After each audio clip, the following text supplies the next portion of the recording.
কই গো গিন্নি, কোথায় গেলে? খেতে দাও, খিদেতে যে পেট চুই চুই করছে।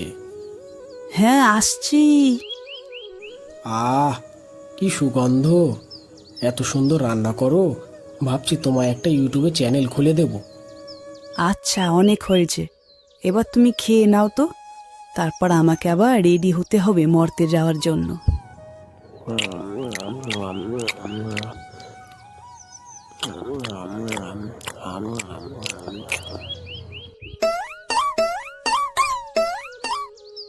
তুমি আমায় কত ভালোবাসো, সেই জন্যই তো সব মেয়েরা তোমার মতন বর চায়। থাক থাক, অনেক হয়েছে। সাবধানে যাও, আর সবার সমস্যা দূর করে তাড়াতাড়ি ফিরে এসো, কেমন? হ্যাঁ, ঠিক আছে। আর শোনো, এ কটা দিন থাকছি না বলে ওই নন্দী ভিঙ্গির সাথে গাজানে সাজানো না করা হয়। আচ্ছা, ঠিক আছে, ঠিক। হ্যালো অসুর। ও মা, তোমাকে কতবার বলেছি আমি অসুর নই, আমি হলাম মহিষাসুর। মরণ, ওই তো ত্রিশূল লুকিয়ে দিয়েছিলাম তোর বুকে, আর তুই মহিষাসুর। ধুর, ফোন করলে কেন বলো? বলছি শোন না বাবু, আমার জন্য একটা আইলাইনার আর একটা লিপস্টিক আনবি? আসলে মেকআপ করতে বসে দেখি শেষ হয়ে গেছে। আর তুই তো জানিস যে বছরে এই একটা সময় আমি মরতে যাই, একটু সেজে না গেলে হয়? প্লিজ একটু এনে দে না বাবু। আর হ্যাঁ, একেবারে রেডি হয়ে আসবে কিন্তু, না হলে যেতে দেরি হয়ে যাবে। না না, ভয়ঙ্কর এই মর্তে এর থেকে লুকিয়ে থাকবো পাতালের এই গর্তে।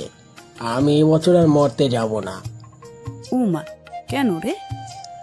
আরে, ওই 5টা দিন এক ঘেয়ে এক জায়গায় একই পোষে বসে থাকতে থাকতে আমার কোমরটা ব্যথা হয়ে যায়। তার ওপর কিছু মাতাল আছে, ওরা 100 টাকার বাংলা খেয়ে আমাকে উল্টো পাল্টা গালিগালাজ করে। না না, এবছর আমি আর যাব না। হতচ্ছাড়া, তাড়াতাড়ি আসবি নাকি ত্রিশূলটা আবার বার করবো? ধুর বাবা, খালি ভয় দেখায়। আরে রাগ করো না, আমি আসছি। হ্যাঁ আয়, আর যাওয়ার পথে তোকে একটা জিন্স আর জামা কিনে দেবো। থাক, ওসব জামা কামা আমার লাগবে না। তুমি শুধু আসার সময় আমায় 1 প্লেট রাজুদার পরোটা খাইও। হুম, বেটার শখ কত। আচ্ছা বেশ, খাওয়াবো। মা, আমাদের হয়ে গেছে, আমরা রেডি। আচ্ছা চল, তোদের বাবার সাথে দেখা করে আমরা রওনা দিই। শোনো, আমরা আসছি, তুমি কিন্তু সাবধানে থাকবে। হ্যাঁ হ্যাঁ, সাবধানে থাকবো, তোমরা যাও। আহ, একটু গাজায় টান মারি। এই 5টা দিন আনন্দে গাঁজা খাবো।